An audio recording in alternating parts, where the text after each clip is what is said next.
bagian selatan yang masuk dalam wilayah Kecamatan Cikedung Lor terdapat nama dusun unik, yakni Kampung Badak. Sejumlah sumber dari para sepuh sekitar menyebutkan hewan bercula berkulit keras yang dikenal badak pernah ada di situ. Benarkah demikian? Dan bagaimana asal-usul Kampung Badak tersebut?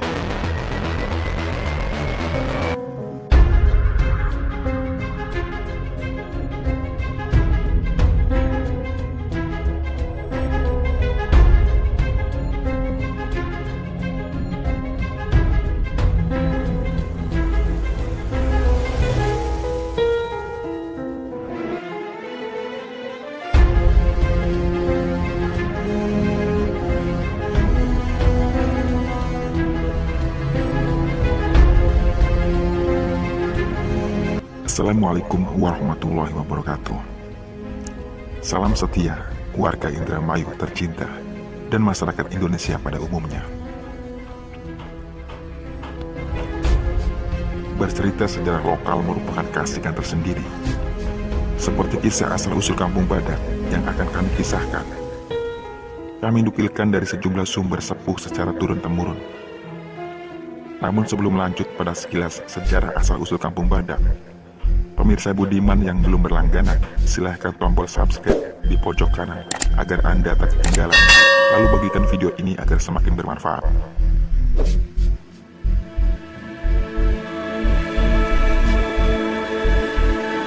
Kampung Badak, ya, nama ini terbilang unik. Kampung yang merupakan bagian dari Desa Mundak Jaya, Kecamatan Cikedung Lor ini memiliki akar sejarah panjang, terutama dari para leluhur mereka yang berasal dari daerah Sumber, Majalengka.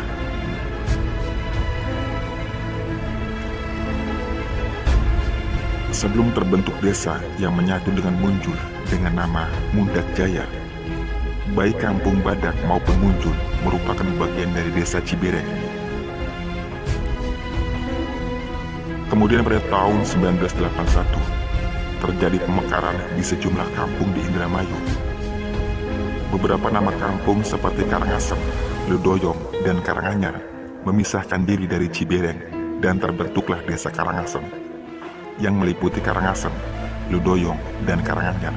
Kemudian diikuti dengan kampung baru yang menjadi bagian Desa Karangasem seperti Karangsari, Bucu, dan Mecat. Sedangkan Badak dan Munjul baru terbentuk desa pada tahun 1986 dengan nama Mundak Jaya. Nama Mundak merupakan kependekan dari kata Munjul dan Badak. Sedangkan kata Jaya yang disandingkan di belakangnya sebagai simbol dan harapan jika kelak desa tersebut mengalami kejayaan, kemakmuran, dan kesejahteraan masyarakatnya. Semoga.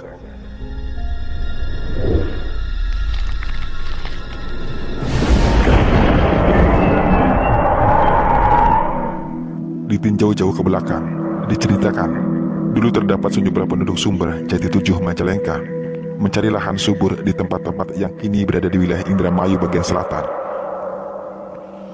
Mereka menembus hutan, melintasi sejumlah kawasan, dan menghadapi kawanan binatang liar. Hingga suatu ketika, tibalah di sebuah kawasan dengan mata air jernih. Disitulah mereka tinggal dan membuka ladang.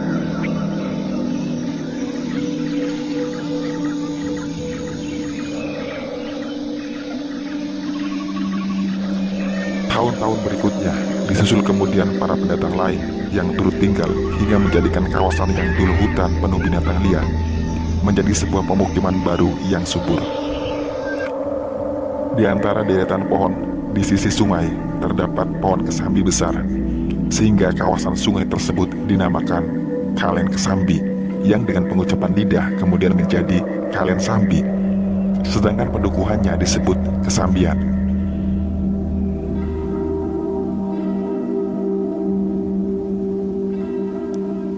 Singkat cerita, berpuluh-puluh tahun kemudian, pedukuhan Kesambian mengalami kekeringan.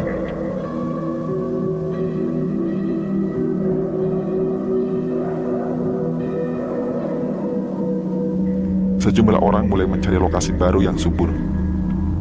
Sebagian besar mereka menuju ke arah timur, dan tinggal di kawasan yang disebut Kampung Pesisian atau Pasir Angin sebelum akhirnya pindah ke Cikedung sekarang.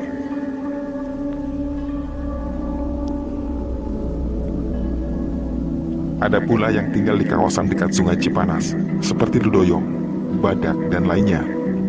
Dan ada juga yang menyeberangi ke wilayah barat, seperti Ketrisi, dan seterusnya.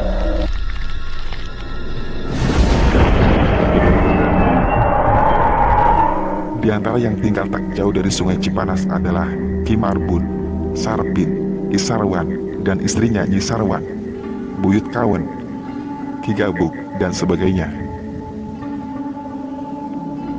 Konon, saat itu kawasan tersebut sudah didiami seorang Cirebon yang dikenal dengan nama Marta Dipura.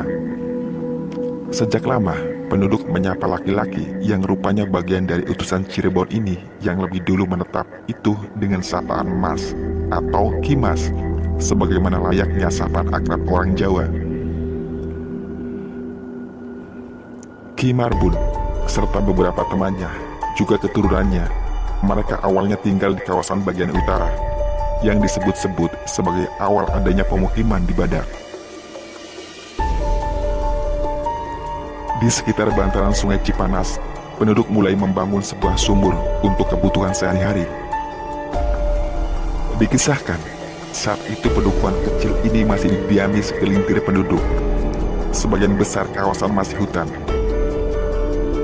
Banyak binatang liar yang biasa berkeliaran dan terlihat penduduk saat itu. Di antara hewan liar itu, tampaklah hewan yang dikenal dengan nama badak,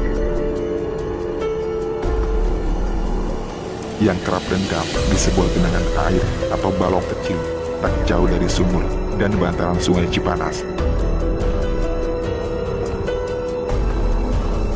Sebelum akhirnya hewan bercula dan berkulit keras, pemakan tumbuhan atau herbivora ini tak diketahui keberadaannya. Kemudian orang menyebut sumur tua itu dengan sebutan Sumur Badak. Dan penduduk yang kemudian tinggal tak jauh dari kawasan tersebut dikenal dengan nama Blok Sumur Badak. Nama Blok Sumur Badak saat itu digunakan sehari-hari, yang disandarkan dengan nama sumur, di mana di sekitarnya pernah ditempati kawanan badak. Lambat laun, seiring bertambahnya penduduk, penamaan Sumur Badak tak lagi dipakai, namun hanya cukup menyebutnya Badak sampai sekarang. Keberadaan hewan liar seperti badak dan harimau saat itu masih lumrah mengingat kondisi alam masih penuh hutan, dan hanya sebagian kecil yang ditempati penduduk. Bahkan di area pesawahan menuju Blok Muncul terdapat tempat bernama Leng Maung, di mana sesepuh dulu menceritakan jika penamaan tempat itu terkait dulunya sebagai sarang harimau Jawa atau Maung.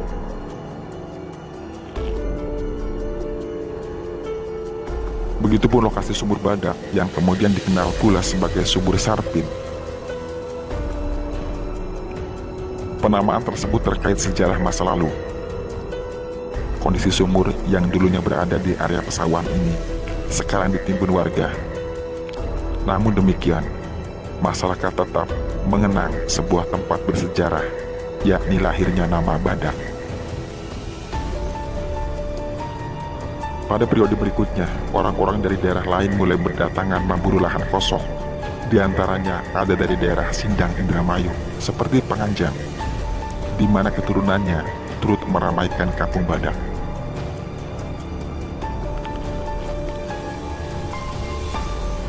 Pada tahun 1921, sejumlah penduduk asal Tegal, Jawa Tengah mulai membuat pengaruh. Mereka ini adalah para pekerja rel kereta yang kemudian menetap dan berkeluarga di Kampung Badak, juga menurunkan penduduk di situ. Ada juga sekelompok pendatang lain dari daerah Cirebon, seperti Jamblang, Jambe, Pengampon, dan sebagainya, lalu menempati beberapa lokasi di Badak. Mereka ini dikenal memiliki keahlian sebagai pengrajin genteng. Hingga saat itu, Kampung Badak dikenal sebagai lokasi pengrajin genteng cukup terkenal. Di antara mereka ada yang pindah ke selatan, yakni Loyang, Dan seiring berjalannya waktu, tentunya masih banyak pendatang lain yang menetap di Kampung Badak.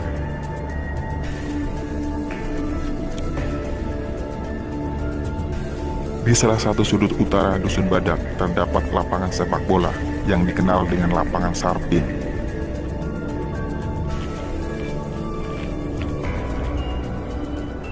Yang juga dulunya sebagai lokasi tempat sumur badak. Area sekitarnya dikenal sebagai Blok Sarpin.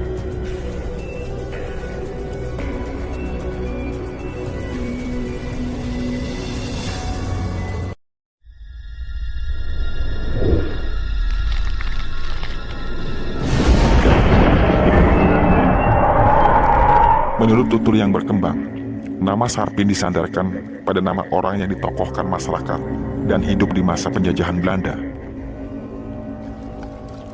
Laki-laki yang tak pernah menikah ini keberadaannya seolah menjadi legenda sendiri bagi masyarakat Badak. Disebut-sebut laki-laki yang juga keturunan sumber ini dikenal gemar bertirakat.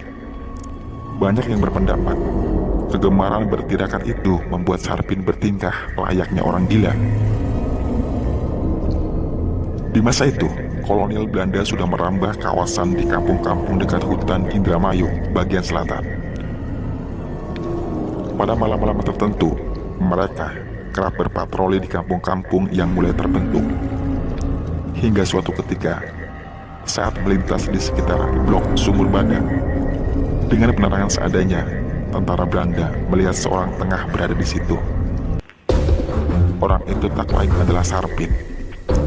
Namanya juga orang kurang waras. Sarpin melakukan tindakan yang membuat tentara Belanda marah, yakni menunggingkan pantatnya, atau orang Jawa bilang melentingi silit, dengan maksud mengejek orang-orang yang banyak dibenci penduduk itu. Karena kesal dan marah, beberapa tembakan meluncur ke tubuh Sarpin, sehingga pria yang masih berstatus lajang itu tewas seketika. Setelah meninggal oleh penduduk sekitar, Sarpin dimakamkan di lokasi dekat sumur badak. Di kemudian hari, ketika kawasan sudah dikenal dengan nama Badak itu, maka area sumur dekat makam Ki Sarpin ini dikenal pula dengan nama Sumur Sarpin. Hingga kini, makam Ki Sarpin dipindahkan di bagian selatan, tak jauh dari jalan raya, dan mulai dikeramatkan warga, dan juga dikenal sebagai Buyut Penganten. Adapun lokasi bekas makam Buyut Sarpin yang dulunya area pesawahan warga, kini telah disulap menjadi lapangan sepak bola sampai sekarang, dan dikenal sebagai Lapangan Sarpin.